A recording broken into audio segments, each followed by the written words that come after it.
बिस्मिल्लाहिर्रहमानिर्रहीम। Welcome back to my YouTube channel Urdu with Afshi. आज हम पढ़ने जा रहे हैं जमात दहम का सबक नंबर 1।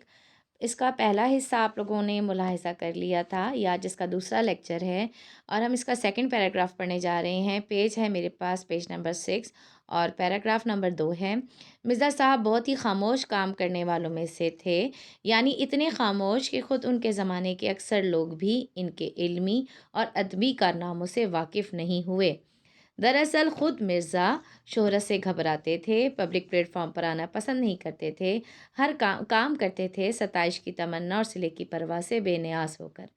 काम करते थे अपनी तस्कीन के लिए, इसलिए कि इन्हें काम करना होता था। फरमाइशी काम उन्होंने सारी ज़िंदगी नहीं किया, सारी उम्र नहीं किया।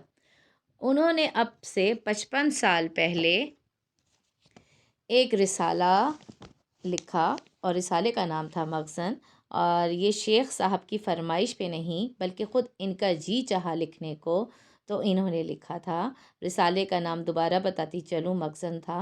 मिर्ज़ा साहब किसी को खुश करने के लिए नहीं लिखते थे, मिर्ज़ा साहब पैसे के लिए नहीं लिखते थे।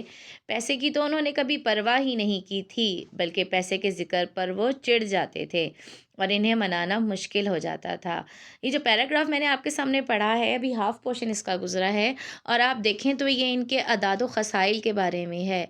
दरअसल यहाँ पर शाहिद अहमद देहलवी ने प्रोफ़ेसर मिर्ज़ा मोहम्मद सईद का खाका हमारे सामने रखा है, और इस पैराग्राफ के ज़रिए उनकी आदात व अतवार हमें बताई जा रही हैं, उनका तौर तरीक़ा बताया जा रहा है कि वो किस तरह का मिजाज रखते थे। आगे चलते हैं।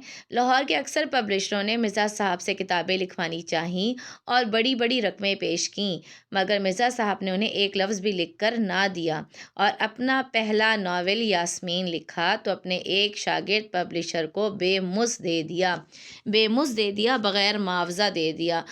जब हम किसी से अपना नावल लिखवाते हैं तो पब्लिशर को पैसे देने पड़ते हैं, या पब्लिशर हमसे पैसे लेता है, तो वो क्या करते थे कि उन्होंने बग़ैर कुछ लिए दिए पब्लिशर को अपना नावल दे दिया। इसके कुछ अरसे बाद दूसरा नावल ख्वाब हस्ती लिखा, उसे भी कुछ लिए दिए छपवा दिया।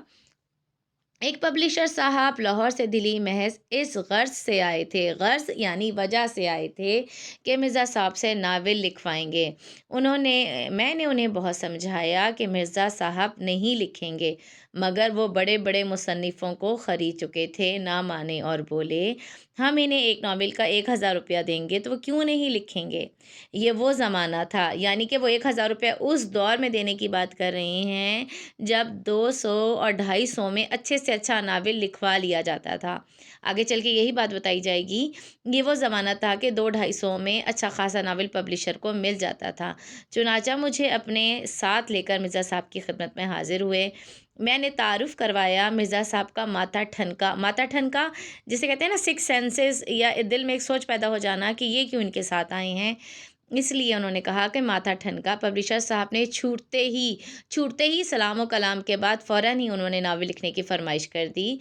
मिर्ज़ा साहब बड़े ठंडे मिजाज के आदमी थे, बोले आप मुझे नावल के 5000 देंगे, 10,000 देंगे, मुझे ये मंजूर नहीं कि जो काम कर रहा हूँ उसे छोड़कर आपके लिए नावल लिखूँ।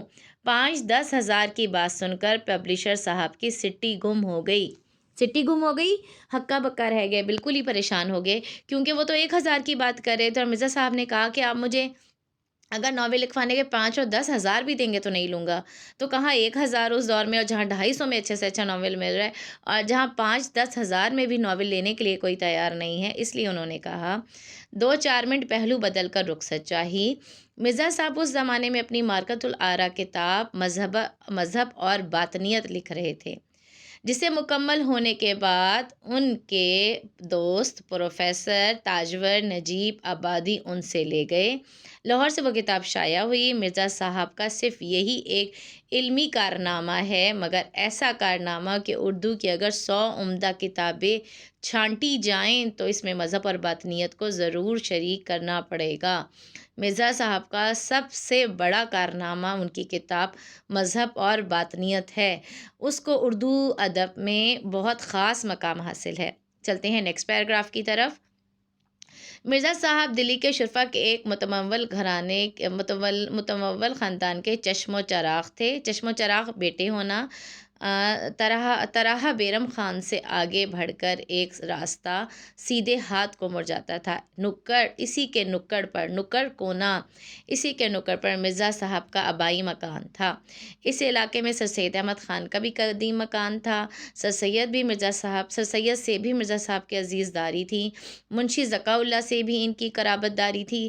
اب یہاں دیکھیے گا کہ 3-4 شخصیات اکٹھا ہیں، جس میں جو یہ سمجھ لیجیے کہ گلی ہے اور ایک گلی محلہ ہے، اس کے بالکل کارنر پر مرزا صاحب کا آبائی یعنی وہ مکان ہے جس میں ان کے آباء و اجداد رہتے ہیں۔ اسی علاقے میں سر سید احمد خان کا بھی مکان ہے جہاں سر سید احمد خان رہتے تھے، اور وہیں پر ہی منشی ذکاء اللہ صاحب کا بھی مکان ہے، اور ان تینوں میں آپس میں عزیز داری ہے، قرابت داری ہے، رشتہ داری ہے۔ تینوں اشخاص ایک دوسرے کو بہت اچھی طرح جانتے ہیں۔ 50-60 سال پہلے دلی کے مسلمان شرفا میں انگریزی تعلیم کو اچھی نظر سے نہیں دیکھا جاتا تھا، مگر سر سید نے مسلمانوں کے اس غلط نظریے کی کچھ اصلاح کر دی۔ اس زمانے میں دلی کے 2 نوجوانوں نے اعلیٰ تعلیم حاصل کر کے علمی حلقوں میں نمود حاصل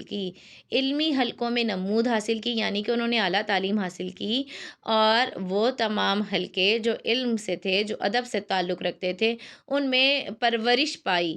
ایک پروفیسر مشتاق احمد زاہدی تھے، دوسرے پروفیسر مرزا محمد سعید تھے۔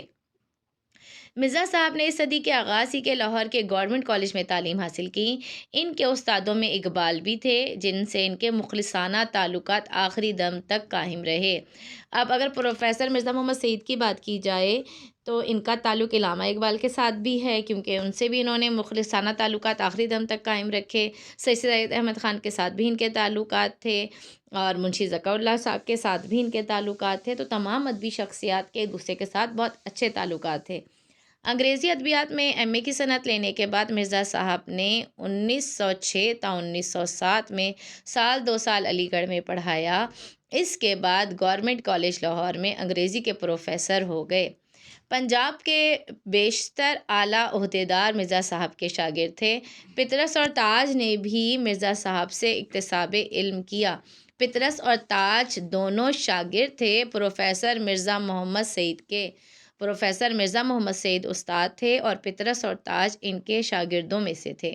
بعد میں پطرس خود انگریزی کے پروفیسر ہو گئے، مگر اپنی غیر معمولی قابلیت و ذہانت کے باوجود مرزا صاحب کی علمیت کے آگے اپنے آپ کو ہیچ سمجھتے تھے۔